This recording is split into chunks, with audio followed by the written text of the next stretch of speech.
Hello, everyone. Welcome to Developing Palettes. I'm Aaron Loomis coming to you from the Drew Estate Studio. With me today is Seth Geis, and from the Pastani Studio, John McTavish. How you guys doing? I'm doing all right. Good man. How are you doing there? I'm not doing too bad. Easing Nice. into 2025, I guess. Take it easy. That's right. All right. So today we are talking about the Jaime Garcia Reserva Especial Connecticut Robusto. The cigar is 5 inch by 50, comes out of the My Father factory in Nicaragua. Wrappers Ecuadorian Connecticut, by hand refillerable from Nicaragua. Price point is $9, and the cigar is released in August of 2024. So with all that out of the way, Seth, what was your overall experience like with this cigar? I'm just looking, I got distracted looking over this history of the Jaime Garcias for 10 years. I just building up for this. Um, you know, Very average in appearance. It was actually, there was a time when people used to take pride in what Connecticut's looked like. My father did too, Jaime Garcia, and this just looked flat. Um, Cigar smoked it too. I mean, faint tobacco, cedar cream, got some earth qualities. There's some subtle spices, just under medium strength and body, and it really, for me, carried out that entire smoking experience, first, second, third. There wasn't any transitioning. It was really lacking. The burn and draw were, they're okay, but it's kind of like a easy smoking Robusto, Connecticut. You really can't. I don't know. It's just like driving down a straight road. I mean, you really just can't fuck it up unless you just really want to fuck it up. So, John, I'm going to echo a lot of what Seth said. I don't know, man. The profile just didn't really wow me. Musty sweet tobacco and some floral notes in the first third. Like that was the experience in the first third. Second third, a little bit more creaminess, but more of the same with some dry wood. Not unpleasant, but I would certainly call it unremarkable. Really, the last third is kind of a mirror of the first and second third combined. So creamy wood, mild floral components, and a little bit of dry wood in the finish. Um, like Seth said, it's really, really tough, I think, and not that it's a bad thing because we've had cigars that are a fantastic flavor profile and they don't transition between each third, and that's okay. But I really struggled to find a transition point for the profile here. I had perfect construction and perfect draws, so construction wise, it was great. But the profile was just very, very unremarkable. That's the best word I could use. Aaron, what about you? Yeah, for me, the cigar started with toast cedar and very bold black pepper. Got some light earth that joined in pretty quickly. Second third saw light hay join the profile and some leather a bit later. And the final third saw some creaminess pair up with the hay in the background, and the toast level of the cedar became really heavy. Um, just a very average profile throughout, kind of focused around that toasted cedar, earth, and black pepper. The accents of creamy hay and leather were nice, but they didn't really do enough to elevate the profile beyond that average level. Um, Definitely not a typical Connecticut shade offering for me. So for those that typically don't like that profile, but like a bolder Nicaraguan profile, maybe give this a try. See if it tickles your Connecticut itch, maybe. Um, but not something I'm going to come back to. I also didn't have the greatest construction. It was a bit wavy burn, No. screwing out on me twice, so kind of a bit of a bummer there. So all around, just okay. All right, so let's get into the scores. We're going to start at the top with June, who wasn't able to join us tonight. He gave it a 6.1. John shut gave up. Oof. John gave it a Oof. 5.75. I gave it a 5.3, and Seth gave it a 5.25. So, I John, love how that about June just like pussied out, didn't even want to show up to fucking take ownership of that 6.1. He's Defend he's yourself, too June. he's Defend too afraid yourself. of us yeah? to stand up for my What a father. my I father want all fanboy. you watchers, listeners to know that he's Let more him up in the afraid of us comments. Let than him up in he the is comments. there to support my father. So there you Yeah. go, everyone. Unbelievable. Marvin Shankin has more backbone than June. All right, John, 5.75. Yeah, it matches up very well.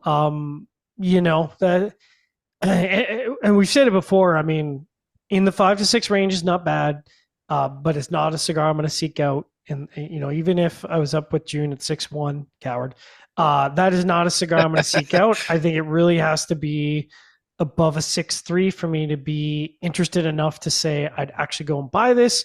Would I smoke it again? maybe, but like it's really unremarkable. It's just really not for me, I think. So yeah, score matches up quite well. My 5.3 matches up well. Average flavor profile throughout. Not a great burn, so I kind of knocked it down a fair amount. So otherwise, I'd be right up where John's at. So um, the price point's nice, but Yeah. not enough to make me want to say, yeah, I'll come back to it with any kind of frequency. So if someone handed it to me, I'd smoke it, but that's about as far as I'd go with it. All right, You'd so that's smoke an itch into the 5.25. nose. Yeah, I mean, listen, it's just, I think it's a cheap price.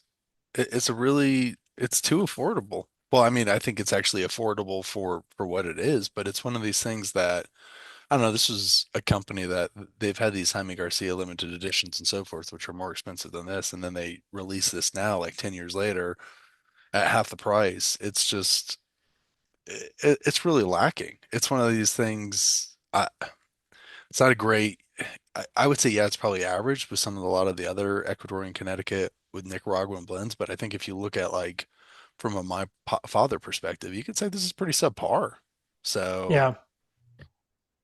Yeah, and to your point, like listen, we are just talking in the green room. I've got a spectacular box of Jaime Garcia Reserva Especials from years gone by in my humidor, and this doesn't smoke like that. Not the same cigar. I mean, granted, that was also a lot more expensive, but like this is one of those cigars where I go, I don't think this doesn't really belong in the portfolio because I don't think it really adds to anything that's been released previously, and I also don't think it has. When I think Reserva Especial, I think something yeah, I don't know.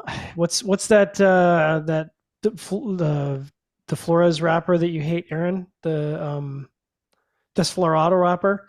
So like at I don't know least that I hate it, oh but you haven't been a huge fan of it in the okay, past, there you but go. like at least use a Desflorado wrapper on it to make it stand out. You know what I mean? Like I just feel like within the portfolio it doesn't make sense to me. Like this seems like it should be something else, Hmm. but I'm I think not a marketing I guy. just So. hate it when Warped uses it, I think.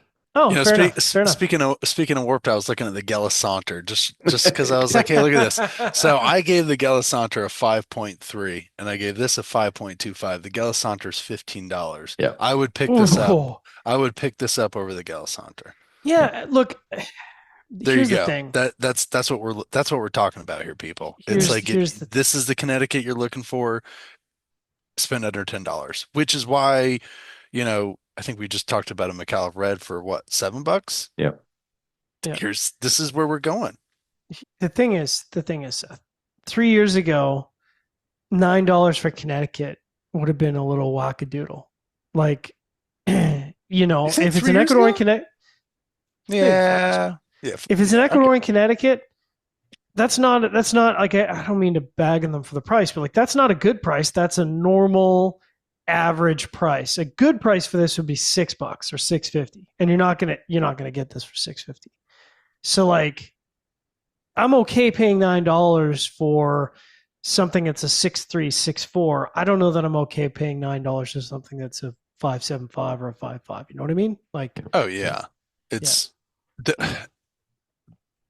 the Connecticut just really it was like not the prettiest of Connecticut's that they've used to. It was I'm weird because I just don't give a shit about that stuff. Like, I so don't give a shit. I will smoke the raggedy looking cigar oh, where we the always smoke wrapper's it. lumpy. You know what I mean?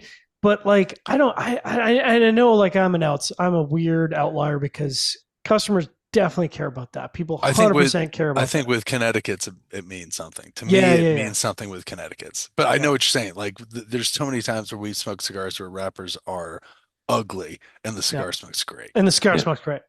Yeah.